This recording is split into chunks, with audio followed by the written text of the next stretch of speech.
முக்கியமாக தமிழ்நாட்டில் சமூக நீதி சார்ந்த பிரச்சனைகள், அடுத்தது கள்ளக்குறிச்சியில் நடந்த படுகொலை, 60 பேருக்கு மேலே அங்கே கள்ளக்குறிச்சியில் தமிழக அரசால் படுகொலை செய்யப்பட்டிருக்கின்றார்கள். முதலில் சமூக நீதி சார்ந்த பிரச்சனைகள். முதலமைச்சர் மரியாதைக்குரிய மாண்புமிகு திரு ஸ்டாலின் அவர்கள் சமீபத்தில் சட்டமன்றத்திற்கு உள்ளேயும் வெளியேயும் தவறான செய்திகளை சொல்லி வருகிறார்கள். இன்னும் சொல்ல போனா பொய்யான செய்திகளை சொல்லி வருகிறார்கள். சட்டமன்றத்திற்குள்ள ஒரு மிகப்பெரிய ஒரு பொய்யான செய்தியை முதலமைச்சர் அவர்கள் சொல்லியிருக்கின்றார். அதில் பீகாரில் சாதிவாரி கணக்கெடுப்பை பீகார் உயர்நீதிமன்றம் தடை செய்திருக்கிறது என்று ஒரு பொய்யான செய்தியை முதலமைச்சர் அவர்கள் சட்டமன்றத்திற்குள் சொல்லியிருக்கின்றார்கள். பீகாரில் அங்கிருக்கின்ற உயர்நீதிமன்றம் சாதிவாரி கணக்கெடுப்பை தடை செய்யவில்லை. அவர்கள் தடை செய்தது அங்கே இடஒதுக்கீட்டை அதிகப்படுத்தியிருந்தார்கள். அதைத்தான் தடை செய்திருக்கின்றார்கள். பீகாரில் நடந்த சாதிவாரி கணக்கெடுப்பை உயர்நீதிமன்றமோ உச்ச நீதிமன்றமோ தடை செய்யவில்லை. இதை முதலமைச்சரும் புரிஞ்சுக்கணும், அவங்க அதிகாரிகளும் புரிஞ்சுக்கணும். அடுத்தது முதலமைச்சர் அவர்கள் சொன்ன வார்த்தைகள், தமிழ்நாட்டில் வன்னியர்களுக்கு இடஒதுக்கீடு வழங்க வேண்டும் என்றால், அதாவது உள்ஒதுக்கீடு வழங்க வேண்டும் என்றால், மத்திய அரசு மக்கள் தொகை கணக்கெடுப்பு நடத்துகின்ற பொழுது சாதிவாரி கணக்கெடுப்பு அதை சேர்த்து நடத்த வேண்டும். அப்படி நடத்தினால்தான் தமிழ்நாட்டிலே வன்னியர்களுக்கு உள்ஒதுக்கீடு கிடைக்கும் என்று ஒரு மிக மோசமான ஒரு செய்தியை சொல்லியிருக்கின்றார். இது ஒரு மிகப்பெரிய ஒரு மோசடி செய்தி, பொய்யான ஒரு செய்தி. அதாவது நான் முதலமைச்சர் அவர்களுக்கு பல கேள்விகள் வைத்திருக்கின்றேன். மாண்புமிகு முதலமைச்சர் ஸ்டாலின் அவர்களே, திடீரென்று இந்த எண்ணத்திற்கு எப்படி நீங்கள் சென்றீர்கள்? மத்திய அரசு மக்கள் தொகை கணக்கெடுப்பில் சாதிவாரி கணக்கெடுப்பு கூடுதலாக நடத்தினால்தான் தமிழ்நாட்டிலே நீங்கள் இடஒதுக்கீடு கொடுப்பீர்கள் என்று, குறிப்பாக வன்னியர்களுக்கு இடஒதுக்கீடு கொடுப்பீர்கள் என்று சொல்வது எந்த அடிப்படையிலே உங்களுடைய தந்தை கலைஞர் அவர்கள் 20 விழுக்காடு இடஒதுக்கீட்டை கொடுத்தார், எம்பிசி என்று உருவாக்கினார். அப்பொழுது சாதிவாரி கணக்கெடுப்பு நடத்தி தான் எம்பிசி தமிழ்நாட்டில் வழங்கப்பட்டதா? அதன் பிறகு உங்களுடைய தந்தை கலைஞர் அவர்கள் அருந்ததியர்களுக்கு உள்ஒதுக்கீடு கொடுத்தார். அப்பொழுது எந்த சாதிவாரி கணக்கெடுப்பு நடத்தப்பட்டது? எந்த அடிப்படையிலே உள்ஒதுக்கீடு கொடுத்தார்கள்? அதன் பிறகு இஸ்லாமியர்களுக்கு உள்ஒதுக்கீடு வழங்கப்பட்டது. அப்பொழுதும் எந்த அடிப்படையில், எந்த சாதிவாரி கணக்கெடுப்பு நடத்தி இஸ்லாமியர்களுக்கு உள்ஒதுக்கீடு வழங்கப்பட்டது? இப்பொழுது மட்டும் வன்னியர்களுக்கு கொடுக்கிறதுக்கு நீங்க மத்திய அரசு சாதிவாரி கணக்கெடுப்பு நடத்தணும்னு சொல்வது, இது எவ்வளவு பெரிய ஒரு மோசடி, எவ்வளவு பெரிய ஒரு ஏமாற்று வேலை. உங்களுக்கு பிடிக்கலன்னு சொல்லிட்டு போங்க, கொடுக்க மனசு இல்லைன்னு சொல்லிட்டு போங்க. நீங்க தானே 2 ஆண்டுகளுக்கு முன்பு ஒரு அரசாணை வெளியிட்டீங்க. தமிழ்நாடு பேக்வர்ட் கிளாஸ் கமிஷனுக்கு நீங்க ஒரு அரசாணை வெளியிட்டு உச்ச நீதிமன்றம் தீர்ப்பின்படி, அதில் பேராகிராஃப் 68, 73 வச்சிருக்க கையில் இருக்கு. இந்த தீர்ப்பின்படி, உச்சநீதிமன்ற தீர்ப்பின்படி தமிழ்நாட்டில் வன்னியர்களுக்கு ஒதுக்கீடு கொடுப்பதற்கு எந்த தடையும் கிடையாது. தரவுகளை சேகரித்து இடஒதுக்கீடு கொடுக்கலாம் என்று தெளிவாக தீர்ப்பு சொல்லியிருக்கின்றார்கள் உச்சநீதிமன்றம். இந்த தீர்ப்பை வச்சுதான் நீங்க ஜிஓ போடுறீங்க. அன்னைக்கு நீங்க ஜிஓ போட்ட நேரத்தில் தமிழ்நாட்டில் சாதிவாரி கணக்கெடுப்பு மத்திய அரசு நடத்தினாதான் வன்னியர்களுக்கு உள்ஒதுக்கீடு கொடுப்போம்னு அந்த உங்க ஜிஓ போட்டிருக்கீங்களா? இல்லையே. எங்களுடைய மருத்துவர் ஐயா அவர்கள் உங்களை 3 முறை சந்திக்கிறார் வந்து இந்த பிரச்சனைக்காக. அப்பொழுது என்னைக்காவது ஒரு முறையாவது எங்க கிட்ட இல்லைங்க மத்திய அரசு ஜாதிவாரி கணக்கெடுப்பு நடத்தினாதான் இங்க உள்ஒதுக்கீடு கொடுக்க முடியும்னு ஒரு முறையாவது சொல்லியிருக்கீங்களா? இல்லைங்க. நிச்சயமா நான் தரேன்னு சொன்னீங்க. 2 ஆண்டுகளுக்கு முன்பு நீங்க சட்டமன்றத்தில் பேசியிருக்கீங்கல்ல, உறுதியாக வன்னியர்களுக்கு நாங்கள் உள்ஒதுக்கீடு கொடுப்போம் என்று சட்டமன்றத்திற்குள்ளே நீங்க பேசியிருக்கீங்க, முதலமைச்சர் பேசியிருக்கீங்க. அப்போ நீங்க சொன்னீங்களா மத்திய அரசு சாதிவாரி கணக்கெடுப்பு நடத்தினாதான் நாங்க இங்க கொடுக்க முடியும் ஏன் சொல்லல? அப்போ நான் உங்களை பார்த்தேன், பல முறை பார்த்தேனே. அப்போ என்கிட்ட சொன்னீங்களா? இல்லையே. அப்ப திடீரென்று என்ன இந்த யோசனை உங்களுக்கு?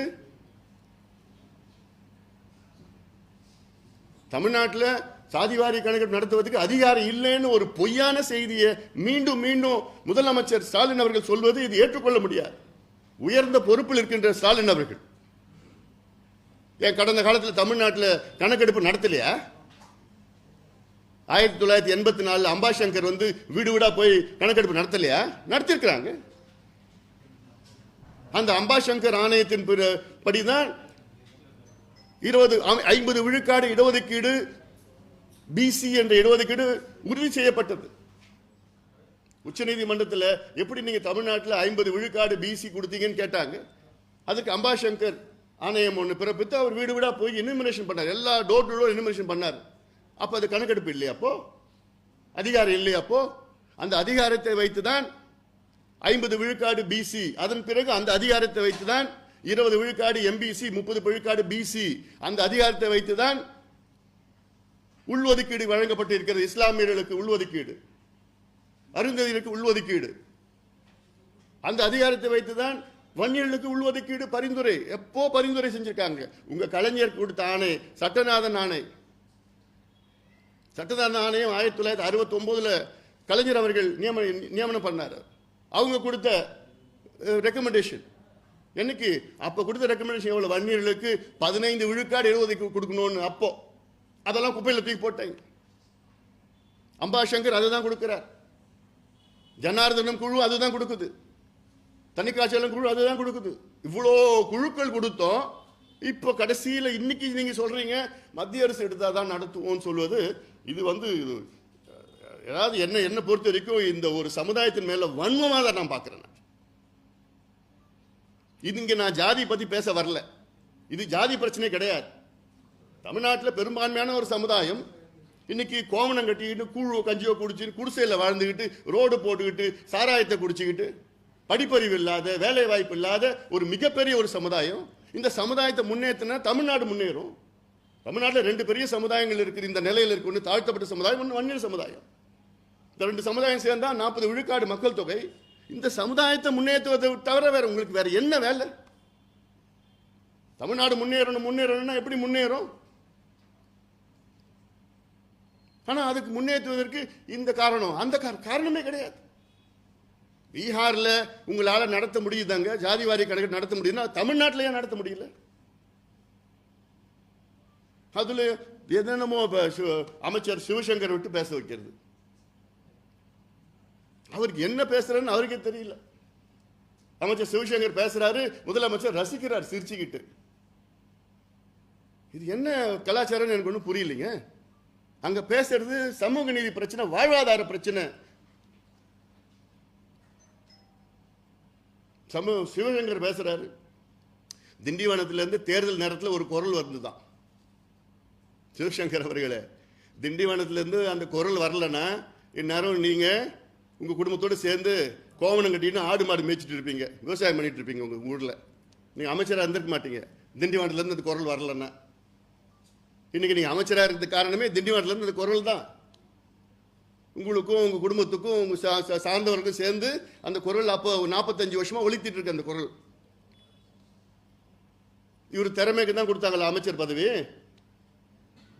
இவர் திறமை தான் நம்ம பார்க்கிறோமே. சந்தி சிரிக்குது. தமிழ்நாட்டில் அரசு பேருந்துகளை கூட உள்ள பிடிச்சிட்டு தான் போகணும். திடீர்னு கண்டக்டர் காணோம். எங்கன்னு பார்த்தா பஸ்ஸில் ஓட்டையில் கீழே தரையில் விழுந்துடுறாரு. இந்த லட்சணம் தான் போக்குவரத்து துறை இருக்கு. இவர் திறமைக்கு தான் கிடைச்சதாமா? இவர் சார்ந்த சமுதாயத்துக்கு கிடைச்சிருக்குது, அவ்வளவுதான். திமுக ஜாதி அரசியல் தமிழ்நாட்டில் எல்லாம் தான் அதான் பண்ணிட்டு இருக்கீங்க. இல்லைன்னா சிவசங்கர் அங்கே வந்து அவங்க மாவட்ட செயலாளரையா இந்த சமுதாயத்தில் போட்டிருக்காங்க, அந்த அரியலூர் மாவட்டத்தில். ஏன் வேற யாரும் கிடைக்காத? பேசுறது என்ன வேணா பேசிட்டு போகலாம். விவாதத்துக்கு பொய் செய்தியை சொல்லிட்டு இருக்கார் சிவசங்கர். இதோ இந்த போட்ட ஜியோ ஒன்று இருக்கு. சிவசங்கர் சொல்ற செய்தி, அமைச்சர் சிவசங்கர் அவர்கள் சொல்ல செய்தி என்ன சொல்றாருன்னா, வன்னியர்களுக்கு 10.5 விழுக்காடு, அதுக்கு மேல வந்து கல்வி கிடைக்குது. ஆனா இவங்க 10.5 விழுக்காடுக்கு உள்ளதான் அது குறைக்கிறாங்க, நாங்க தான் குறைக்கிறோமா. இந்த ஜியோ படி public service reservation of appointments and public service special reservation to MBC, Vanniyakula Kshatriyar, MBC and DC and MBC within the reservation period provided for most backward classes and denotified communities. Act enacted modification to the roster orders issued 26/7/2021. இதன்படி என்னன்னா, வட மாவட்டத்தில் குறிப்பா எடுத்துங்களேன், அதுல வன்னியர்களுக்கு 10.5 விழுக்காடு கல்வி கிடைக்குதுன்னு வச்சுக்கோங்களேன். அதற்கு மேலே அந்த பகுதியில் அந்த மாவட்டத்தில் மற்ற எம்பிசி யாரும் இல்லைன்னா வன்னியர்களே மற்றவர்களுக்கு இடத்தை நிரப்பலாம். அதே போன்று தென் மாவட்டங்களில் வன்னியர்களே இல்லை, தூத்துக்குடியில் வன்னியர்கள் இல்லைன்னு வச்சுக்கோங்களேன், அங்கே வன்னியர்களுக்கு பதிலாக அங்கே இருக்கிற எம்பிசியில் இருக்கிற மற்ற சமுதாயங்களை அங்கே நிரப்பலாம். இதுதான் ஈக்குவாலிட்டி. இதுல எங்க வந்து குறைச்சல் வந்துருச்சு, அதிகம் வந்துடுது. இது பொய்யான ஒரு செய்தி சொல்லிட்டு இந்த நேரத்தில், அதுவும் நாங்க வந்து தேர்தல் நேரத்தில் இதெல்லாம் சொல்லுவோமா? உங்களை மாதிரியா நாங்க? உங்க முதலமைச்சர் தான் விக்கிரவாண்டி இடைத்தேர்தல் நேரத்தில் வந்து நாங்கள் வெற்றி பெற்றால் வன்னியர்களுக்கு 15 விழுக்காடு இடஒதுக்கீடு கொடுப்போம்னு இப்ப இருக்கிற முதலமைச்சர் ஸ்டாலின் அவர்கள் அன்று தேர்தல் பிரச்சாரம் பண்ணாரு. விக்கிரவாண்டி இடைத்தேர்தல் என்னாச்சு? அப்போ உங்க வாக்குறுதி என்னாச்சு? திமுகனாலே பொய் வாக்குறுதின்னு எல்லாருக்கும் தெரியும். ஏன் போன மாசம் நடந்த நாடாளுமன்ற தேர்தலில் உங்களுடைய அடுத்த தலைவர் உதயநிதி ஸ்டாலின் அவர்கள், அமைச்சர் உதயநிதி ஸ்டாலின் அவர்கள் தர்மபுரியில் பிரச்சாரம் பண்ணப்போ சொன்னாரு, நாங்கள் திமுக வெற்றி பெற்றால் வன்னியர்களுக்கு 10.5 விழுக்காடு இடஒதுக்கீடு உடனடியாக கொடுப்போம் என்று உதயநிதி ஸ்டாலின் அவர்கள் 2 மாதத்திற்கு முன்பு தேர்தல் பிரச்சாரம் பண்ணாரு. ஏன் அப்ப சொல்ல வேண்டியதானே, நாங்க மத்திய அரசுல கணக்கெடுப்பு நடத்திய பிறகுதான் நாங்க இங்க கொடுப்போம்னு ஏன் சொல்லிட்டு போறது? அப்ப என்ன பொய்ய சொல்றீங்க? எதுக்கு பொய்ய சொல்றீங்க? ஓட்டுக்காக தானே. இது தேர்தல் நேரத்தில் நாங்க சொல்லுவோமா? ஏயா சிவசங்கர் அவர்களே, இது எங்களுடைய டிஎன்ஏ, எங்கள் ரத்தத்தில் ஊறி இருக்கிற ஒரு பிரச்சனை. இது 45 வருஷமா எங்க மருத்துவர் ஐயா அவர்கள் இதற்கு போராட்டம் பண்ணி நூற்றுக்கணக்கான உயிர்களை தியாகம் செய்திருக்கின்றார்கள். லட்சக்கணக்கான வழக்குகளை பெற்றிருக்கின்றோம், ஆயிரக்கணக்கான போராட்டங்களை நடத்தி இருக்கின்றோம். எதுக்கு? சமூக நீதிக்காக. வேலைக்கும் படிப்புக்கும் அடிச்சுக்கிறோம், நாங்க போராடிட்டு இருக்கோம். அது கொடுக்கிற நிலையில நீங்க இருக்கிறீங்க, ஆனா கொடுக்கறது மனசு வரல உங்களுக்கு. சமுதாயம் மோசமான இருக்குதுன்னு தெரியுது. 10வது 12வது ரிசல்ட் கடந்த 15 ஆண்டு காலமாக வட மாவட்டத்தை சார்ந்த 15 மாவட்டங்கள் தான் கடைசி 15 இடத்துல இருக்கு. வட மாவட்டத்தில் உள்ள 15 மாவட்டங்கள்னா கடைசியில் ஹியூமன் டெவலப்மெண்ட் இண்டஸ்ட்ரீஸ்ல இருக்கு. வட மாவட்டத்தில் உள்ள 15 மாவட்டத்தில் கடைசியில் பர் கேபிட்டா இன்கம் கடைசி 15 மாவட்டம் தமிழ்நாட்டில் வட மாவட்டங்கள். குடிசை அதிகமாக உள்ள மாவட்டங்கள் வட மாவட்டங்கள், கடைசி 15 மாவட்டங்கள் அதிகமாக உள்ள மாவட்டங்கள் வட மாவட்டங்கள். டாஸ்மார்க் விற்பனையில் அதிகமாக வருமானம் வர மாவட்டங்கள் வட மாவட்டங்கள். கல்வி ஒன்றும் கிடையாது, டாஸ்மார்க் நம்பர் 1ல இருக்கு. அப்போ நீங்க என்ன செய்யணும்? தாழ்த்தப்பட்ட சமுதாயத்திற்கும் வன்னிய சமுதாயத்துக்கும் நீங்க இடஒதுக்கீடு அதிகப்படுத்தணும், வழங்கணும். தாழ்த்தப்பட்ட சமுதாயத்துக்கு இன்னைக்கு 18% 22% உயர்த்துங்க.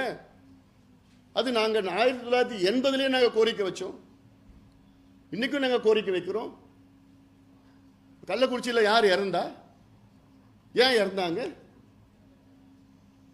இதெல்லாம் காரணம் சமூக நீதி. கல்வியும் வேலை வாய்ப்பும் கொடுங்க. ஆனா நாங்க வார்த்தைக்கு வார்த்தை சமூக நீதி எங்க அரசு, சமூக நீதி எங்க அரசுன்னு சொல்றதுலாம் அது எனக்குலாம் பார்த்தோன்னா வேடிக்கையா இருக்கு ஒவ்வொரு முறையும் பேசுறப்போ. ஆனா ஸ்டாலின் அவர்கள் ஆட்சியில் ஒரு துளியும் சமூக நீதிக்கு அதிகாரம் திமுக விடம் எதிர்பார்க்க முடியாது. கலைஞர் திமுக வேறு, இப்ப இருக்கிற ஸ்டாலின் அவர்கள் திமுக வேறு. இல்லைன்னா சட்டமன்றத்தில் ஒரு பொய்யான செய்தி சொல்லுவாரா? தொடர்ந்து சொல்லிட்டு இருப்பாரா? அவர் அமைச்சரை வச்சுக்கிட்டு பொய்யா பரப்பிட்டு இருப்பாரா? இன்னொன்னு, ஸ்டாலின் அவர்கள் சொல்றது போல மத்திய அரசு மக்கள் தொகை கணக்கெடுப்பு நடத்துகின்ற நேரத்தில் சாதிவாரி கணக்கெடுப்பு நடத்தினா தலை மட்டும்தான் எண்ண முடியும். ஒவ்வொரு சமுதாயம் எவ்வளவு இருக்கிறாங்க, பாப்புலேஷன் மட்டும்தான் பண்ண முடியும், தவிர சோசியல் பேக்வர்ட்னஸ், சமூக பின்தங்கிய நிலையை எடுக்க முடியாது. இது முதலமைச்சர் தெளிவா புரிஞ்சுக்கணும். சமூக பின்தங்கிய நிலை எப்படி எடுக்க முடியும்னா மாநில அரசு தான் எடுக்க முடியும். மத்திய அரசு இந்தியாவில் சென்சஸ் எடுக்கிறப்போ முதலியார் எவ்வளவு இருக்கிறாங்க, மீனவர்கள் எவ்வளவு இருக்கிறாங்க, வன்னியர்கள் எவ்வளவு இருக்காங்க, அந்த எண்ணிக்கை தான் எடுக்க முடியும். தவிர மீனவர்கள் எந்த நிலையில் இருக்கிறாங்க, மீனவர்களுக்கு வீடு இருக்கா, மீனவர்களுக்கு படிப்பு இருக்கா, மீனவர்களுக்கு பட்டதாரியில் இருக்கிறாங்களா, சொந்த வீடு இருக்குதா, வீட்டில் பாத்ரூம் இருக்கா, அப்படிலாம் கணக்கெடுப்பு நடத்த முடியாது மத்திய அரசு. அந்த கணக்கெடுப்பு நடத்துவது மாநில அரசு தான் செய்யணும். அது கூட எடுக்கிறதுக்கு உங்களுக்கு மனசு இல்லைன்னா எதுக்கு நீங்க நிர்வாகம் செய்யறீங்க? சமீபத்தில் போக்குவரத்து துறைக்கு கணக்கெடுப்பு நடத்துறீங்க. யார் யார் பேருந்துல, அரசு பேருந்தில் போலான்னு கணக்கெடுப்பு நடத்துறீங்க. பெண்களுக்கு ஊக்க தொகையை கொடுக்கிறதுக்கு அதுக்கு நீங்க கணக்கெடுப்பு நடத்துறீங்க. மாணவர்களுக்கு கணக்கெடுப்பு நடத்துறீங்க. எந்தெந்த மாணவர்கள் தகுதியானவர்கள் தான் கணக்கெடுப்பு நடத்துறீங்க. ஏன் தெருவில் இருக்கிற அந்த தெருநாய்கள், எத்தனை நாய்கள் தெருநாய்கள் இருக்கு, அந்த கணக்கெடுப்பு நடத்துறீங்க. தெருவில் எத்தனை மாடு மேய்ஞ்சிட்டு இருக்கு, அது கணக்கெடுப்பு நடத்துறீங்க. இதுக்கெல்லாம் கணக்கெடுப்பு நடத்துறீங்க. ஆனா இங்க முக்கியமான சமுதாயங்கள் கல்விக்காகவும் வேலை வாய்ப்புக்காகவும் அவருடைய வாழ்வாதாரத்திற்கும் கணக்கெடுப்பு நடத்துவதற்கு ஏன் தயங்குறீங்க ஸ்டாலின் அவர்களே? என்ன தயக்கம்? இதுதான் சமூக நீதியா?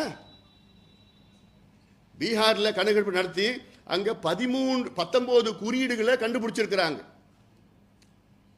ஜாதிவாரி கணக்கெடுப்பு இந்தியன் ஸ்டாட்டிஸ்டிக்கல் ஆக்ட் 2008 படி நடத்துங்க.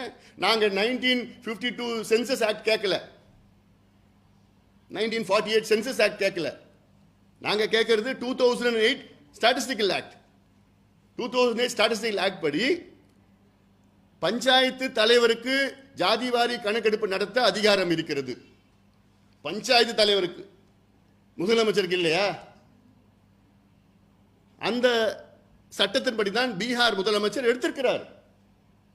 அதை எடுத்துதான் அதுல 1,86,000 குடும்பங்கள் மாத வருமானம் 6,000 ரூபாய்க்கு கம்மியா இருக்குன்னு, குறைவா இருக்குன்னு கண்டுபிடிச்சு அந்த 1,86,000 குடும்பங்களுக்கு 2 லட்சம் ரூபாய் நிதி உதவி செய்து அவளுக்கு வேலை வாய்ப்பை உருவாக்கி இருக்கின்றார் பீகார் முதலமைச்சர். இதுதானே நாங்க கேட்கிறோம். அப்போ இதெல்லாம் குறியீடுகள் என்னென்ன நிலையில் இருக்கிறாங்கன்னு அது கூட தெரிஞ்சுக்கணும் மனசு இல்லையா? எங்ககிட்ட அதிகாரம் இல்லை. நீங்க தானே எல்லாம் மத்திய அரசு அதிகாரத்தெல்லாம் புடுங்கிடுது, அதிகாரத்தெல்லாம் புடுங்கிடுதுன்னு சொல்லிட்டு இருக்கிற நீங்க, உங்களுக்கு இருக்கிற அதிகாரம் எங்களுக்கு இல்லைன்னு நாடகம் ஆடிட்டு இருக்கீங்க. என்ன நாடகம் இது? எவ்வளவு காலம் நாடகம் ஆட போறீங்க? இருக்குதான் தீர்மானம் என்ன பண்ண போறாங்க, அதான் கொண்டு வர போறாங்க. அது தெரியுது. இன்னைக்கு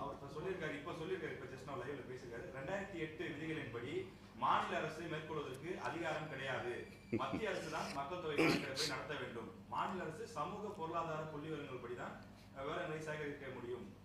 அதாவது மீண்டும் மீண்டும் பொய்ய சொல்லிட்டு இருக்கிறார். அதாவது 2008 ஸ்டாட்டிஸ்டிக்கல் ஆக்ட் படி இது காஸ்ட் சர்வே, சென்சஸ் கிடையாது. முதல்ல காஸ்ட் சர்வேக்கும் சென்சஸுக்கும் முதல்ல அவருக்கு புரிதல் இருக்கணும். திமுக அரசுக்கு புரிதல் இருக்கான்னு எனக்கு சந்தேகமா இருக்கு. காஸ்ட் சென்சஸ் மத்திய அரசு எடுக்கணும், காஸ்ட் சர்வே மாநில அரசு எடுக்கிறதுக்கு அதிகாரம் இருக்கிறது.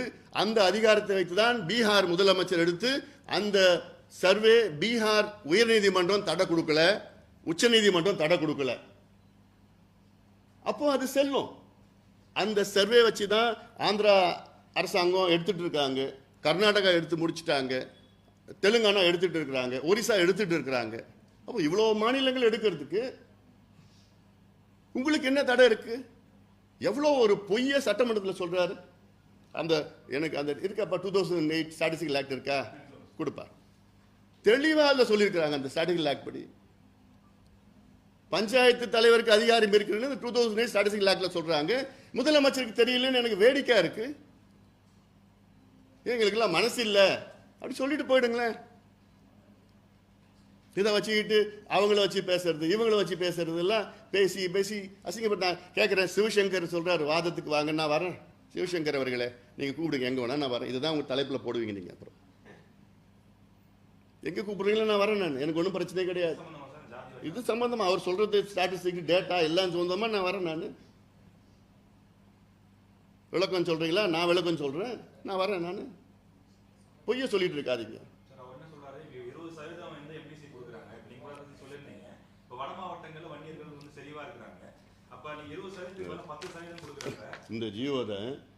இந்த ஜியோ படி வட மாவட்டத்தில் 10:30க்கு மேலே காலியான இடம் இருந்ததுன்னா அது வந்து வன்னியர்கள் நிரப்பலாம்.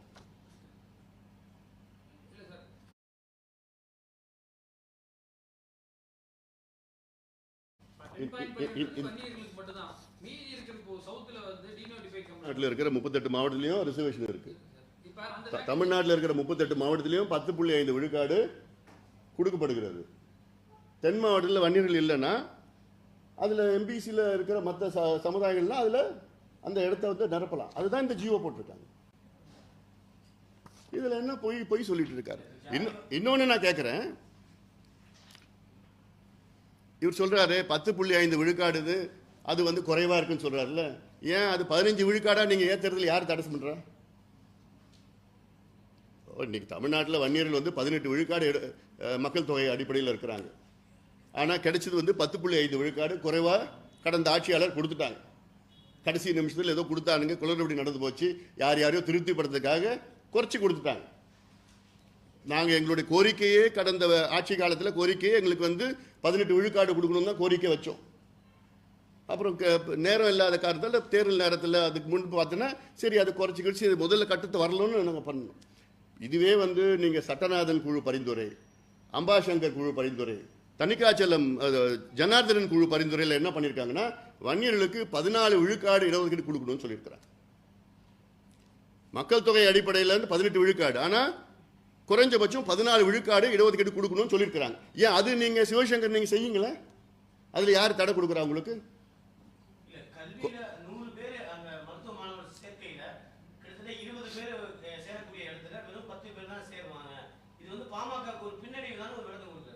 இது பொய்யான செய்தி. டேட்டா கொடுக்க சொல்லுங்க, டேட்டா கொடுங்க, வெளியில் எடுக்கட்டும், டேட்டா வெளியில் எடுக்கட்டும். டிஎன்பிசியில் நான் கேட்குறேன் சிவசங்கர் அவர்கிட்ட, குரூப் 1 எத்தனை பேர் வன்னியர்கள் குரூப் 1 வர்றான்னு டேட்டா கொடுக்க சொல்லுங்க. அவர் சொல்றது குரூப் 4. குரூப் 4னா என்ன? அந்த கிளர்க் வேலை, அந்த இந்த கான்ஸ்டபிள் இந்த வேலை, அப்புறம் விஏஓ, இந்த மாதிரி வேலையில் குரூப் 4ல் வந்து இவங்க வந்து 10, 12 இப்படி வந்திருக்கிறாங்க. அதுதான் ஹைலைட் பண்ணிட்டு இருக்கிறார். ஆனால் குரூப் 1ல் டெபுட்டி கலெக்டர் வேலை, டிஎஸ்பி வேலை, டிஸ்ட்ரிக்ட் ஜட்ஜ் வேலை, இதெல்லாம் ஒன்றுமே கிடைக்கல. 4%, 5% தான் கிடைக்குது.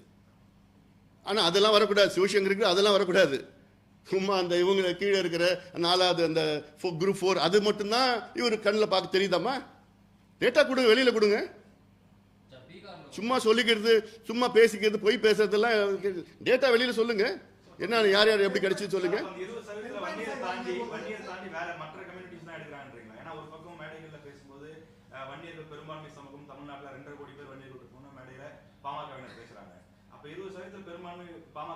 அதுதாங்க தனியா இப்ப ஏன் இது வந்து உள்ஒதுக்கீடு கேட்கிறோம். இப்ப இந்த எம்பிசி 20% எம்பிசி வந்ததே நாங்க தான் காரணம். இதுல யாரும் மறுக்கவும் முடியாது. மருத்துவர் ஐயா காரணம், எங்களுடைய போராட்டம் காரணம். 10 ஆண்டு காலம் போராட்டத்துக்கு பிறகு, தியாகம் பிறகு, உயிர் நீத்ததுக்கு பிறகு கிடைச்ச இடஒதுக்கீடு இது. அப்போ கலைஞர் அவர்கள் கொடுத்து 106 சமுதாயங்களும் சேர்த்து கொடுத்துட்டார். அப்போ தனித்தனியாக கேட்டோம், கம்பார்ட்மெண்ட்லாம் கேட்டோம், அப்பவே கேட்டோம். ஆனால் எல்லாம் 106 சமுதாயங்களும் சேர்த்து கொடுத்துட்டார். இப்போ நாளடைவில் பார்த்தா அந்த மற்ற 106 சமுதாயங்களுக்கிட்ட வன்னியர்கள் போட்டி போட முடியல. கல்வியிலும் போட்டி போட முடியல, வேலை வாய்ப்பிலும் போட்டி போட முடியல. ஏன்னா அவங்க வந்து நல்லா படிச்சுட்டு நல்லா வந்துட்டாங்க. இவங்களுக்கு கிடைக்கிற வேலை கிடைக்கல. அதனால தான் மீண்டும் கேட்டோம், எங்களுக்கு அது உள்ஒதுக்கீடு கொடுங்க. இப்போது ஆதி திராவிடர் இருக்காங்க, தேவேந்திர குல வேளாளர் இருக்காங்க, அருந்ததியர் இருக்காங்க. அருந்ததியருக்கு வந்து ஆதி திராவிடர்கிட்டையும் தேவேந்திர குல வேளாளர் மத்தியில் போட்டி போட முடியல. அதனால தான் அருந்ததியர்களுக்கு 3 விழுக்காடு உள்ஒதுக்கீடு ப்ளஸ் என்னன்னா அந்த 15 விழுக்காட்டிலையும் அந்த அருந்ததியை போட்டியிடலாம். எக்ஸ்க்ளூசிவாக 3 விழுக்காடு ப்ளஸ் மற்றதுலேயும் 15 விழுக்காடு போட்டியிடலான்னு கொடுத்துருக்கு. ஏன்னா அவங்க போட்டி போட முடியல.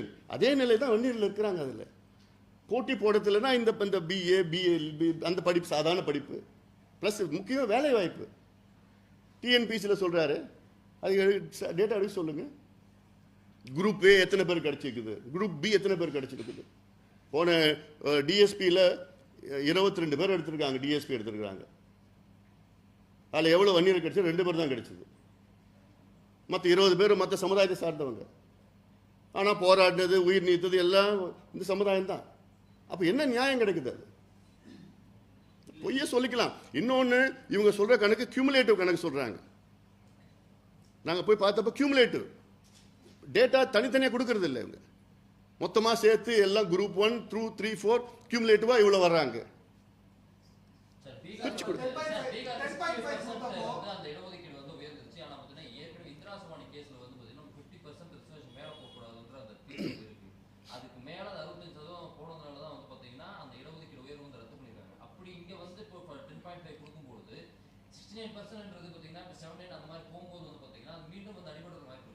நாங்கள் கேட்குறதே வந்து உள்ஒதுக்கீடு தான் கேட்குறோம்.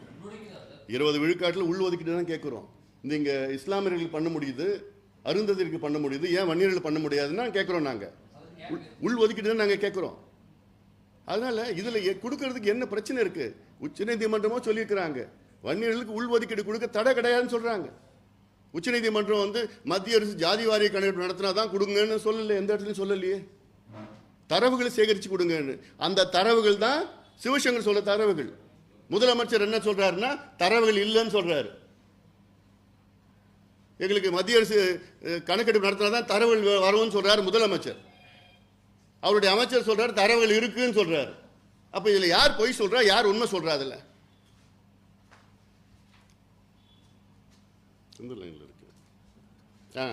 இது இந்தியன் ஸ்டாட்டிஸ்டிக்கல் ஆக்ட் 2008.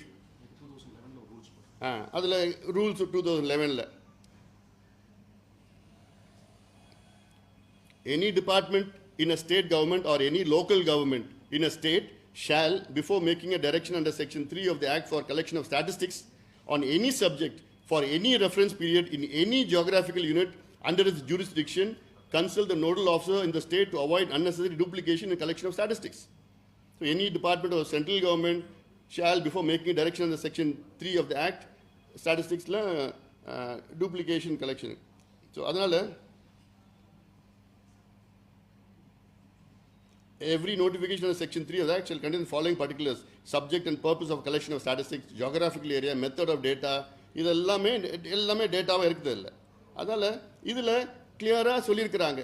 இதில் வந்து local body, state government, central government, இதில் யார் வேணால் டேட்டா கலெக்ட் பண்ணலாம். அது எந்த டேட்டா வேணால் கலெக்ட் பண்ணலாம். காஸ்ட் டேட்டா கலெக்ட் பண்ணலாம், என்வாயர்மெண்ட் டேட்டா கலெக்ட் பண்ணலாம், வாட்டர் டேட்டா கலெக்ட் பண்ணலாம், எந்த டேட்டா வேணால் கலெக்ட் பண்ணலாம். இந்த ஆக்ட் படி தான் பீகாரில் டேட்டா கலெக்ட் பண்ணியிருக்கிறாங்க. அப்புறம் மறுபடியும் ஒரு பொய்யை முதலமைச்சர் சொல்றாருன்னா, அது சட்டசபையில் சொல்றாருன்னா எந்த அளவுக்கு நிர்வாகம் நடத்திட்டு இருக்காங்கன்னு ஒன்றும் புரியல. திமுக எதிர்கட்சியா இருக்கும்போதும் ஆளுங்கட்சியா இருக்கும்போதும் வன்னியர்களுக்கு இடஒதுக்கீடு வழங்கப்படும் சொல்லியிருந்தாங்க. இப்போ இல்ல அப்படிங்கிறதுக்கு விசசாராய விவகாரத்துல திமுகவில் நேரடியாக சம்பந்தப்பட்டிருக்காங்க. பாமக வந்து முன் வச்சிங்க. உதயசூரியன், வசனம் கார்த்திகேயன் தான் தொடர்பு. அதை மையப்படுத்தி தான் இந்த உங்களுக்கான பதிலை வந்து முற்றுப்புள்ளி வைக்கிறாங்க. அதுக்குன்னு சம்பந்தம் இருக்குன்னு எனக்கு ஒன்றும் புரியல. எனக்கு ஏன்னா இது இல்ல, அது கள்ளக்குறிச்சி அது வேற. இப்போ இந்த இடைத்தேர்தல் ஒன்று வந்துட்டு இருக்குது, விக்கிரவாண்டி இடைத்தேர்தல். அதுக்கு இது மாதிரிலாம் எடுத்துக்கிட்டு பொய்யான செய்தியெல்லாம் சொல்லிட்டு இருக்காங்க. அது டைவர்ஷனரி. அவங்க தான் அதில் பிஹெச்டி பண்ணியிருக்கிறாங்க. ஏதாவது ஒன்று பிரச்சனைனா அது அப்புறம் டைவர்ட் பண்ணி அதெல்லாம் பண்ணதில் அவங்க எல்லாமே கில்லாடிகள். அப்புறம் அது திருப்பி வாதம் பண்ணி அது ஒரு கோயபிள்ஸ் பொய்யை சொல்லி இப்போ அன்றைக்கி இவர் ஆர்எஸ் பாரதி சொல்கிறாரு, இது வந்து அவங்க சிபிஐ என்கொயரி ஏன் கேட்குறோம், அதுக்காக அது முடிச்சோன்னு அதுக்கு வரேன். நான் இது முதல்ல முடிச்சு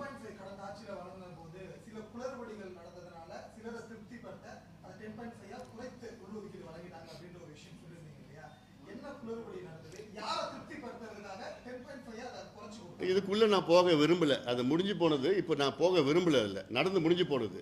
இவங்க திமுகவுக்கு உண்மையிலே இந்த சமுதாயங்கள் எல்லாம் வளரணும், இவங்களுக்கு வந்து முன்னேறணும் அப்படின்னு ஒரு அக்கறை இருந்ததுன்னா நீங்கள் வன்னியர்களுக்கு நீங்கள் 15 விழுக்காடு இடஒதுக்கீடு கொடுங்க.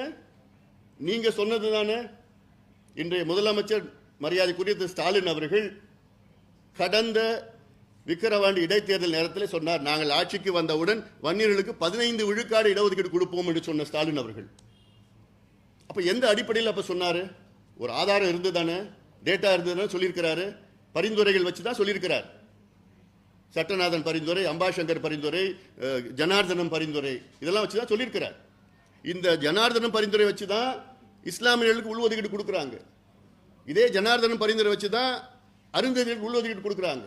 இதெல்லாம் சட்டத்தில் ஏற்றுட்டு இருக்காங்க. எந்த தடையும் இல்லை இப்போ. அதனால இந்த கடந்த முறை இந்த 10.5 விழுக்காடு ஏன் தடை பண்ணிட்டாங்கன்னா, இதில் வந்து பேக்வர்ட் கிளாஸ் கமிஷனுடைய ரிப்போர்ட் இல்லாமல் பேக்வர்ட் கிளாஸ் சேர்மன் ரிப்போர்ட் கொடுத்தார். அது ஒரு முக்கியமானது. அது பேக்வர்ட் கிளாஸ் கமிஷன் கொடுத்திருந்ததுன்னா எந்த கோர்ட்டும் தலையிட்டு முடியாது. அது எங்களுக்கு தெரியலைங்க. அது எங்களுக்கு தெரிஞ்சதுன்னா நாங்கள் எங்க அந்த இருக்கிறோம்? எங்ககிட்ட யாருமே சொல்லக்கூட இல்லை. அதெல்லாம் அவங்களே பேசி அவங்களே கொண்டு வந்திருக்காங்க. எங்களுக்கு ஒன்று நாங்கள் அரசு ஆட்சியில் இருந்தோமா? நாங்கள்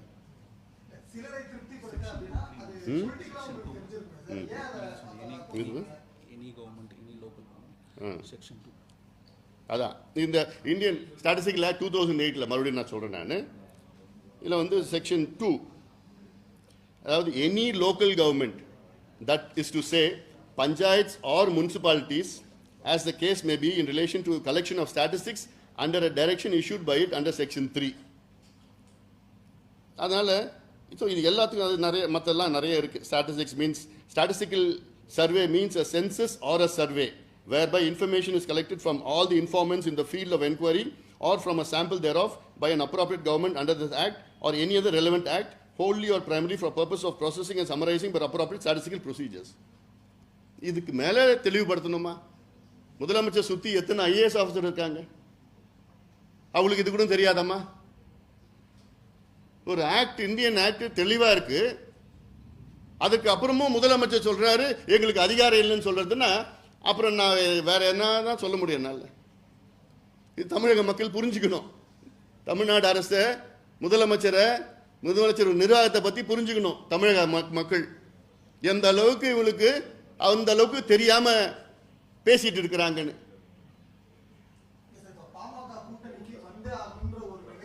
எப்பா அது முடிஞ்சு போன கதை. இப்ப பேசப்பா, இப்ப இருக்கிறத பேச.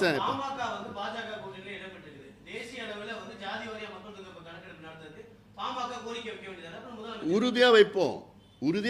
இப்ப இந்த சாதிவாரி கணக்கெடுப்பு நடத்துறதுக்கு தமிழக அரசு தீர்மானம் போடணும் மட்டும் கிடையாது. தமிழக அரசு வந்து அதை நடத்தணும்னு சொல்லி எங்களுடைய மருத்துவர் ஐயா 1980 குரல் கொடுத்துட்டு வரார்.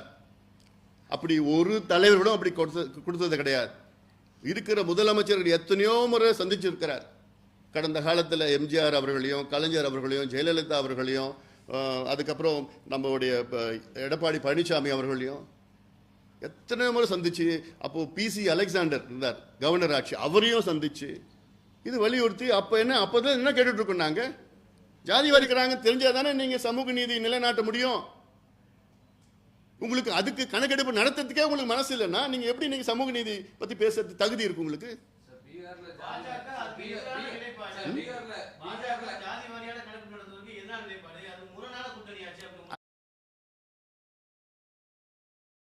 அது அப்படி யாராவது எதிர்ப்பு சொல்லியிருக்கிறாங்களா பிஜேபியில்? யாராவது எதிர்ப்பு சொல்லியிருக்கிறாங்களா சொல்லுங்களேன். பிஜேபி யார்? ஒரு நிமிஷம், யாருமே எதிர்க்கல. பீகார் சட்டமன்றத்தில் பிஜேபி ஆதரவாக தான் அந்த வாக்களிச்சிருக்கிறாங்க அந்த சட்டம் வந்தப்போ. அது தெரிஞ்சு பேசுங்க. அதெல்லாம் தெரிஞ்சு பேசுங்க. நீங்க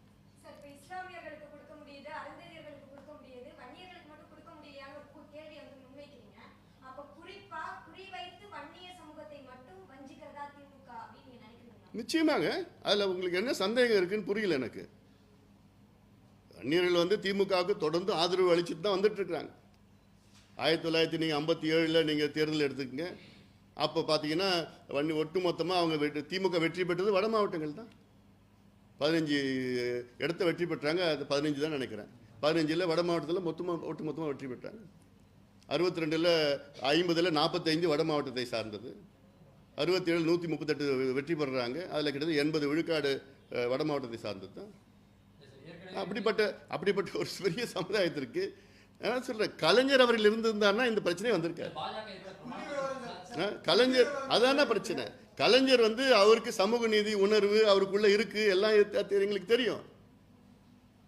ஆனா இவருக்கு இல்ல. அதுதான் எங்களுக்கு ஒரு கவலையா இருக்கு, வருத்தமா இருக்கு. முதலமைச்சர் இப்ப சட்டப்பேரவையில பேசியிருக்காரு. மாநில அரசு வந்து சர்வே எடுத்து அந்த புள்ளி விவரங்களை சேகரித்து அதன் அடிப்படையில் இடஒதுக்கீடு சட்டத்தை ஏற்றினால் பின்வரும் நாட்களில் நீதிமன்றங்கள் வந்து ரத்து செய்யப்பட பண்ணலங்க, பண்ணல. என்ன அதை செய்ய போறாங்க? பண்ணல, செய்யல. அப்ப மாநில அரசு தானே இதெல்லாம் குறியீடுகள்லாம் எடுக்க முடியும். மத்திய அரசு தலையை தானே எண்ண முடியும். இப்போ சோஷியல் பேக்வர்ட்னஸ் சொல்றாங்க நீதிமன்றத்தில்.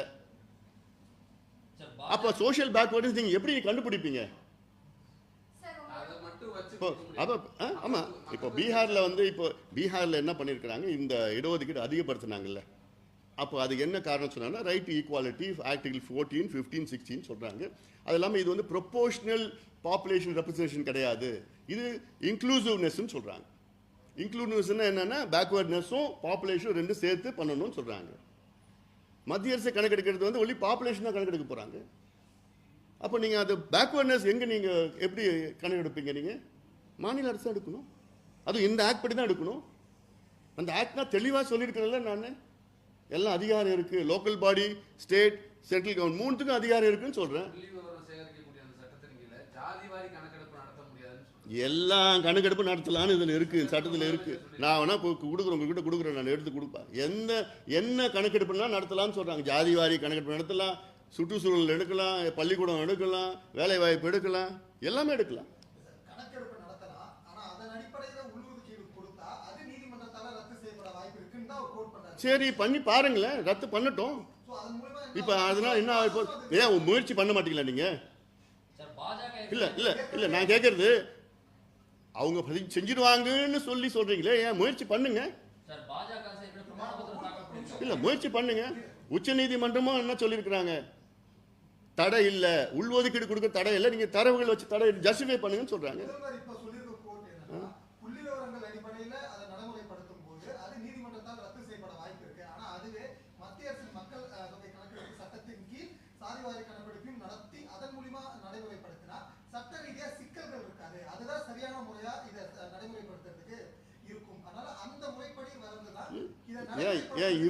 இவருக்கு எல்லாமே இவர் தான் மாநில அரசை பறிச்சுக்கிட்டு இருக்காங்க, மாநில அதிகாரத்தை பறிக்கிறாங்கன்னு சொல்லிட்டு இருக்க முதலமைச்சர். மாநிலத்துக்கு அதிகாரம் இருக்கு, இந்த அதிகாரத்தை நிலைநாட்ட வேண்டியதானே இவரு. நான் மீண்டும் சொல்றேன், மத்திய அரசு கணக்கெடுப்பு நடத்தினா அது வந்து தலையை தான் கணக்கெடுப்பு நடத்துவாங்க. மாநில அரசு முழுமையாக நடத்தினா தான் இதெல்லாம் நடத்த முடியும். இதெல்லாம் சோஷியல் பேக்வர்ட்னஸ். எத்தனை பேர் ஒரு சமுதாயம், இப்போ சொல்ற மீனவர் சமுதாயத்தில் எத்தனை பேர் குடிசையில் இருக்கிறாங்க, எத்தனை பேர் வீடு இருக்கு, அந்த வீடு எத்தனை ஸ்கொயர் ஃபீட் இருக்கு, அதில் எத்தனை பேர் பட்டதாரிகள் இருக்காங்க, எத்தனை பேர் படிச்சிருக்கிறாங்க, அந்த வீட்டில் வந்து கழிப்பறைகள் இருக்கா, அது மாதிரி 20-25 குறியீடுகள் இருக்கு, பேராமீட்டர்ஸ் இருக்கு. அதை எடுத்து தான் அதை ஜஸ்டிஃபை பண்ணி ப்ளஸ் பாப்புலேஷன் ஜஸ்டிஃபை பண்ணி, ஓஹோ இந்த பாப்புலேஷன் இவ்வளோ இருக்கிறாங்க, ஆனால் இவ்வளோ பின்தங்கிய நிலையில் இருக்கிறாங்கன்னு சொல்லி அதுதான் ஜஸ்டிஃபிகேஷன். இதுதான் கோர்ட்டில் கேட்குறாங்க.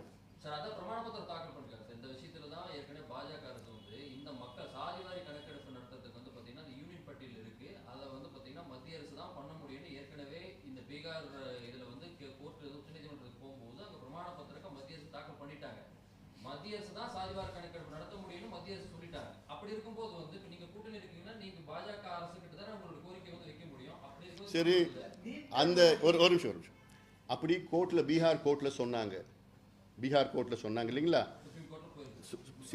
சுப்ரீம் கோர்ட்ல சொல்லியிருக்காங்க, பீகார் கோர்ட்ல சொல்லியிருக்காங்க. நீங்க சொல்றீங்க எங்கேயாவது பீகார்ல நடந்த அந்த கணக்கெடுப்பு தடை கொடுத்துருக்காங்களா? பண்ணல இல்ல. அப்புறம் அப்போ அது செல்லும் தானே, பீகார்ல செல்லும் தானே, அது பீகார்ல செல்லும். பீகார்ல கணக்கெடுப்பு நடந்து செல்லும். உச்ச நீதிமன்றம் தடை கொடுக்கல, உயர் நீதிமன்றம் தடை கொடுக்கல, செல்லும். அதே தானே நீங்க ஸ்டாலின் அவர்கள் எடுக்க வேண்டியது. அது மத்திய அரசு எடுத்து சொல்லட்டும், சொல்ல வேண்டாம். மத்திய அரசு என்ன வேணா சொல்லிட்டு போட்டோங்க, உங்களுக்கு அதிகாரம் இருக்குதுல்ல, அந்த அதிகாரத்தை பயன்படுத்தி நீங்க எடுங்க.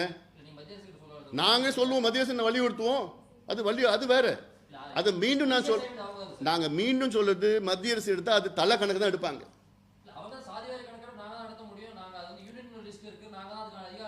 அது நாங்கள் வலியுறுத்துவோம், அதெல்லாம் பண்ண போகிறோம், அது வேற. நாங்கள் இவ்வளோ சொல்லிட்டு இருக்கிறேன் நான். மத்திய அரசுக்கும் மாநில அரசுக்கும் 2 பேருக்கும் உரிமை இருக்குயா, 2 பேருக்குமே உரிமை இருக்கு. ஈஸியெல்லாம் கிடையாது. அதெல்லாம் எது ஈஸியாக முடிவு எடுக்கணும்னா அதை நான் திருப்பி சொல்கிறேன், தலை கணக்கு எடுப்பாங்கன்னு சொல்கிறேன் நான். எனக்கு உங்கள் சமுதாயம் எத்தனை பேர் படிச்சிருக்கிறாங்க, எத்தனை பேர் வீடு இருக்குது, எத்தனை பேர் குடிசையில் இருக்கிறாங்க, எத்தனை பேர் பட்டதாரிகள் இருக்கிறாங்க, அதெல்லாம் மத்திய அரசு எடுப்பாங்களா? எடுக்க மாட்டாங்க.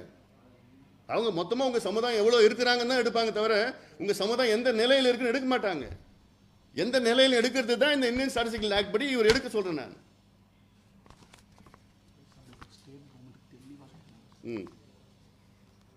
அதாவது இந்த 73 பேராகிராஃப் சுப்ரீம் கோர்ட்டில் கொடுத்த தீர்ப்பு, உச்சநீதிமன்றம் தீர்ப்பில், while the state government has the competence to classify the Vanniyakula Kshatriyas or any other community or group of communities within backward classes as a particular class for the grant of special measures, there should be a reasonable basis for categorizing such communities into a different section from the rest of the communities within the MBCs and DNCs on grounds which cannot be superficially or illusory. உச்சநீதிமன்றம் தெளிவாக சொல்லியிருக்கிறாங்க. உங்களுக்கு புரியலம்மா? புரிஞ்சுதா? சரி, நிச்சயமாக வரேன். உங்களுக்கு எல்லாம் காப்பி கொடுக்குறேன் நான். 68 சரி 73 சரி, அதை கிளீனாக PDF கொடுத்துறேன் நான். இதில் தெளிவாக உச்சநீதிமன்றம் தெளிவாக வன்னியர்களுக்கு உள்ஒதுக்கீடு கொடுக்குறது எந்த தடையும் இல்லை, ஜஸ்டிஃபை பண்ணி கொடுங்கன்னு சொல்கிறாங்க. இப்போ ஜஸ்டிஃபை எப்படி பண்ணுவோம்? கணக்கெடுப்பு நடத்தணும். இந்தியன் ஸ்டாட்டிஸ்டிக்கல் ஆக்ட் படி கணக்கெடுப்பு இவங்க நடத்துறதுக்கு அதிகாரம் இருக்குது. லோக்கல் பாடி, ஸ்டேட், சென்ட்ரல் எல்லாத்துக்கும் அதிகாரம் இருக்குது. அது ஏன் எடுக்க மாட்டேங்கிறாரு? கொடுக்கக்கூடாதுன்னா முடிவு பண்ணிட்டாங்க. இது முழுக்க அரசியல் காரணம் தான். ஏன்னா முதலமைச்சர் ஸ்டாலின் அவர்களை சுற்றி ஒரு 4-5 பேர் இருக்காங்க. அவங்களுக்கும் சமூக நீதிக்கு சம்பந்தம் கிடையாது. அமைச்சர்கள் சொல்றேன். ஏவா வேலுக்கும் சமூக நீதி சம்பந்தம் இருக்கா? இல்லை நேருக்கும் சமூக நீதி சம்பந்தம் இருக்கா? இல்லை பொன்முடிக்கும் சமூக நீதி சம்பந்தம் இருக்கா? இல்லை சேகர் பாபுக்கும் சமூக நீதி சம்பந்தம் இருக்கா? இல்லை. அப்புறம் முதலமைச்சர் இவங்க தான் சுற்றி இருக்கிறாங்க. துரைமுருகன் அவர் ஒதுக்கி வச்சுட்டாங்க. அவர் தனியாக இருக்கிறாரு. இதெல்லாம் இது பேசுகிறேன். இப்போ இன்னைக்கு சிவசங்கர், நான் கேட்குறேன், சிவசங்கர் இருக்காரு, இன்னைக்கு சிவசங்கர் இருக்காரு, MRK, துரைமுருகன், இவங்கெல்லாம் என்னைக்காவது போய் முதலமைச்சர்கிட்ட போயிட்டு இந்த சமுதாயத்து பாவம் ரொம்ப மோசமாக இருக்குது, இரவுக்கு தனியாக உள்ஒதுக்கீடு கொடுங்கன்னு ஏதாவது ஒரு நாள் கேட்டிருக்காங்களா? இல்லை. இல்லை, இது நான் மறுபடியும் சொல்றேன், இது ஜாதி பிரச்சனை இல்லை, இது சமூக நீதி பிரச்சனை.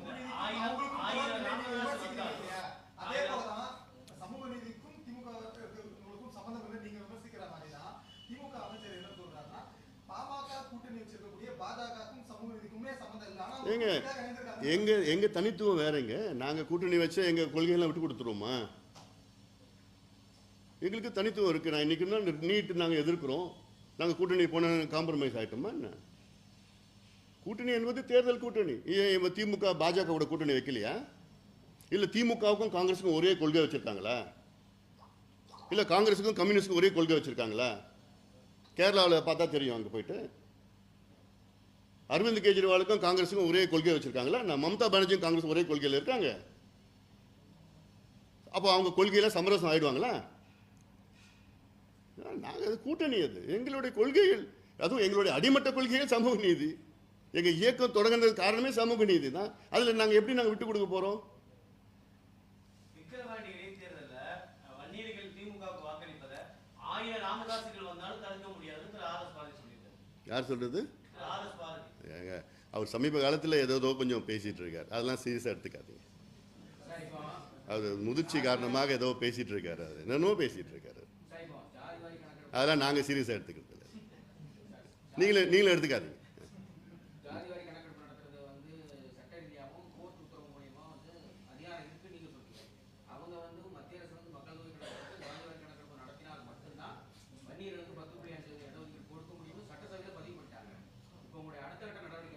நாங்கள் சட்ட ரீதியிலையும் அரசியல் ரீதியிலும் நாங்கள் போராட்டங்கள் நடத்த போகிறோம். அதாவது இதற்கு முன்பு நடந்த போராட்டங்களை விட கடுமையான போராட்டங்கள் நாங்கள் நடத்த தயாராக இருக்கிறோம். இது சமூக நீதி பிரச்சனை. இது இது ஜாதி பிரச்சனை கிடையாது. அப்பட்டமா ஒரு பொய்யை சொல்லிட்டு இருக்கிறாங்க. அவங்களுக்கு மனசு இல்லை, கொடுக்கறதுக்கு மனசு இல்லை. இது மூடி மறைக்கிறதுக்கு மத்திய அரசு காரணம், இந்த அரசு காரணம்லாம் சும்மா காரணங்கள் சொல்லிட்டு இருக்கிறாங்க. எல்லாத்துக்கும் தெரியுது. சரி, நான் அப்படி சொன்ன முதலமைச்சர் எதுக்கு 2022 ஒரு அரசாணை வெளியிடுறாங்க? தமிழ்நாடு பேக்வர்ட் கிளாஸ் கமிஷனுக்கு ஒரு அரசாணை வெளியிட்டு, அந்த பேக்வர்ட் கிளாஸ் கமிஷனில் வந்து நீங்கள் உச்ச நீதிமன்றம் சொன்ன அந்த பாராகிராஃப் 68, 73 குறிப்பிட்டு இது சம்பந்தமா நீங்கள் உங்களுடைய பரிந்துரையை கொடுங்கன்னு ஏன் சொல்லணும்? ஏன் அப்பவே நீங்கள் அந்த அரசாணையில் சொல்லலாமே? நீங்கள் மத்திய அரசு ஜாதிவாரி கணக்கு நடத்திய பிறகுதான் இது கொண்டு வர முடியும்னு நீங்கள் சொல்லலாமே? ஏன் அன்னைக்கு சொல்லலை? இதே முதலமைச்சர் சட்டமன்றத்தில் ரெக்கார்ட்ஸ் இருக்காப்பா, அது ரெக்கார்ட்ஸ் அவர் பேசியிருக்கார். வன்னியர்களுக்கு நிச்சயமாக நாங்கள் ஒதுக்கீடு கொடுப்போம். 2 ஆண்டுகள் முன்பு முதலமைச்சர் சட்டமன்றத்தில் பேசியிருக்கிறார். ஏன் அப்போ நீங்க சொல்லலாமே? இப்ப பேசுனபடி அப்போ நீங்க ஏன் பேசல? அன்னைக்கே நீங்க மத்திய அரசு எடுத்தாதான் எங்களால் பண்ண முடியும்னு சொல்லலாமே சட்டமன்றத்தில்.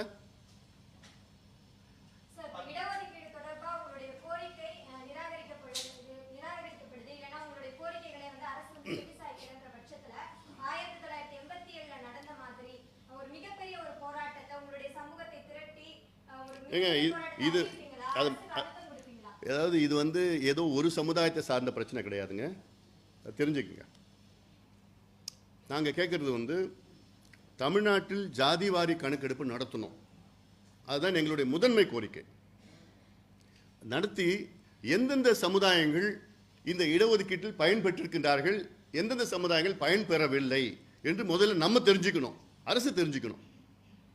அதுதான் எங்களுடைய முதன்மை கோரிக்கை. அதில் வன்னியர்களும் சேர்ந்து உள்ள வருவாங்க. மற்ற எல்லா மீனவர்கள் சமுதாயம் இருக்கிறாங்க, யாதவர்கள் இருக்கிறாங்க, முத்திரை சமுதாயம், தேவர், எல்லா சமுதாயம் அதில் கணக்கெடுப்பு நடத்தணும்.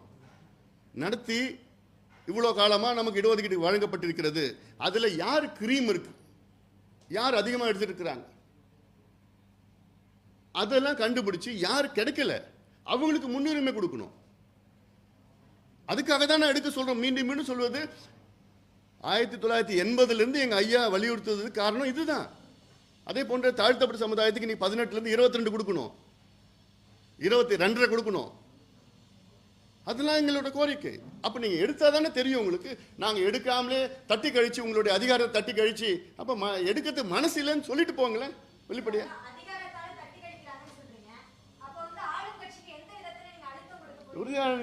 உறுதியா நாங்க அரசியல் ரீதியாகவும் சரி, சட்ட ரீதியாகவும் சரி, கடுமையான போராட்டங்களை நாங்க நடத்துவோம். நாங்க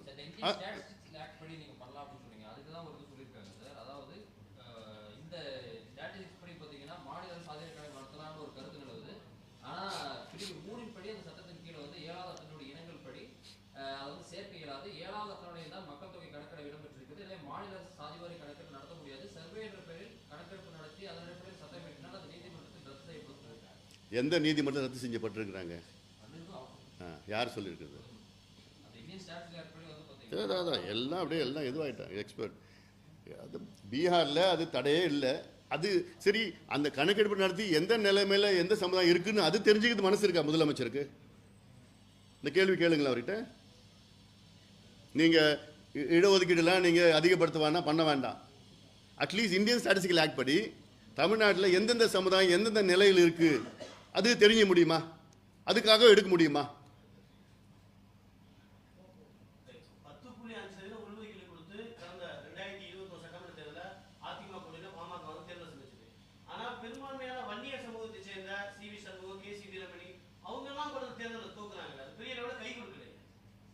இது என்ன அரசியலுக்காக பண்ணாங்கன்னு நினைச்சிட்டு இருக்கீங்களா?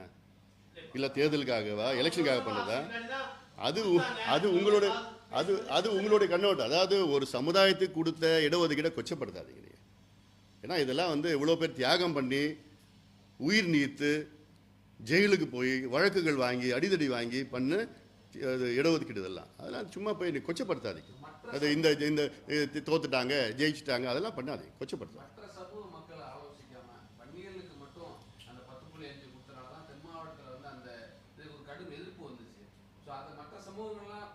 அதுதான் ஒருவேளை இல்ல ஆதரவான ஒரு இல்ல அது பற்றி இல்லை. அதுதான் நாங்க கேட்குறோங்க. ஜஸ்டிஃபை பண்ணணும்னு நான் கேட்குறேன். நான் கணக்கெடுப்பு நடத்திங்கன்னா ஜஸ்டிஃபை பண்ணிடலாம். யாருமே பேச முடியாது. அதுதான் நாங்க கேட்குறோம். இப்போ சிவசங்கர் சொல்றாரு 10.5 15 13 அப்படிலாம் சொல்றாரு. நீங்க எடுத்து பாருங்க. ஏன் எடுக்க மாட்டீங்க? யார் யாருக்கு இப்போ எம்பிசியில வேற யார் யாருக்கு ரொம்ப மோசமா இருக்குன்னா இன்னும் அதிகமா கொடுங்க. கொடுக்க வேண்டாம்னு நாங்க யாருக்குமே சொல்லலை. நாங்க கொடுங்க. இன்னும் நிச்சயமா வாய்ப்பு என்ன சந்திப்பேன். நான் சந்திச்சு நான் வலியுறுத்துவோம். தொடர்ந்து வலியுறுத்திட்டு போறோம். அதுவும் சந்திப்போம்.